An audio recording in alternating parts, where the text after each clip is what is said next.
Perdana Menteri Israel Benjamin Netanyahu semakin ambisius untuk mengambil alih Gaza. Bahkan terbaru, Netanyahu menyebut akan segera memperluas operasi militer di wilayah Gaza demi mewujudkan ambisinya tersebut. Lantas seperti apa rencana Netanyahu untuk menguasai Gaza dan apa respon dunia atas hal ini? Rencana Netanyahu untuk mengambil alih Gaza secara penuh lewat operasi militer kembali diungkapkan dalam keterangannya Minggu 10 Agustus 2025 di Tel Aviv, Israel. Ada 5 prinsip dalam rencana Netanyahu, yakni melucuti Hamas, memulangkan semua sandera, baik hidup maupun mati, demilitarisasi Gaza, Israel sebagai pengendali keamanan tunggal di Gaza, dan hadirnya pemerintahan sipil Gaza yang tidak berhubungan dengan Hamas maupun otoritas Palestina di tepi barat. אני נחוש לסיים את המלחמה בניצחון שלנו. ודווקא משום שאני מודע למאמץ הגדול של משרתי המילואים, אני מבקש לסיים את המלחמה מהר ככל האפשר. ולכן הנחיתי את צה"ל לצמצם את לוחות הזמנים להשתלטות על העיר עזה.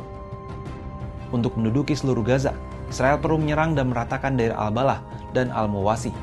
Oleh Israel, kedua wilayah itu disebut sebagai zona kemanusiaan dan jadi tempat pengungsian ribuan warga Gaza. Serangan itu akan memicu gelombang pengungsian baru ke tempat yang tidak jelas. Pasalnya saat ini lebih dari 70% Gaza kini praktis sudah diduduki Israel. Meski ngotot untuk menduduki Gaza secara penuh, namun rencana ini bahkan tidak mendapat dukungan penuh dari militer Israel.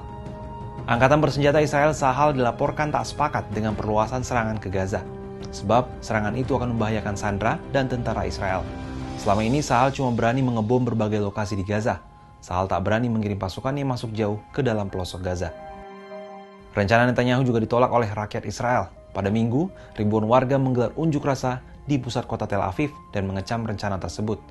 Mereka menuntut pemerintah Israel menghentikan penyerangan ke Gaza dan memilih berunding untuk membebaskan sandera. Kecaman terhadap rencana Netanyahu untuk menguasai Gaza secara penuh juga disampaikan oleh berbagai negara dunia. Bahkan sekutu dekat Israel yakni Amerika Serikat menawarkan hal berbeda dibandingkan mengerahkan militer di Gaza. Suara berbeda disampaikan pendukung utama persenjataan Israel. Presiden Amerika Serikat Donald Trump menyatakan bahwa hanya akan fokus pada bantuan kemanusiaan di jalur Gaza. Trump pada Kamis 7 Agustus justru mendorong negara-negara Arab segera membuka hubungan diplomatik Israel.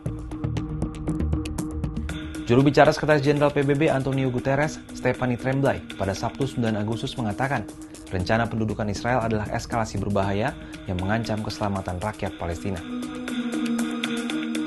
The Secretary General is gravely alarmed by the decision of the Israeli government to take control of Gaza City.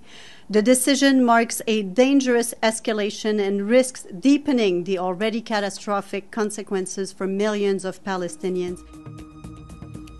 Sementara itu, China mengatakan hukuman kolektif untuk warga Gaza itu tidak dapat diterima. Adapun Rusia mengatakan eskalasi serangan bersifat serampangan dan sangat berbahaya. Negara-negara barat sudah banyak yang mundur dan tidak lagi memberi bantuan militer kepada Israel. Jerman baru-baru ini melakukannya. Rencana Netanyahu untuk menguasai Gaza secara penuh mendapat penolakan dari berbagai pihak, bahkan dari dalam Israel sendiri. Dengan ketidaksetujuan dari militer dan rakyatnya, serta kecaman dari dunia internasional, akankah Netanyahu tetap melanjutkan ambisinya? Gimana menurut sahabat Kompas?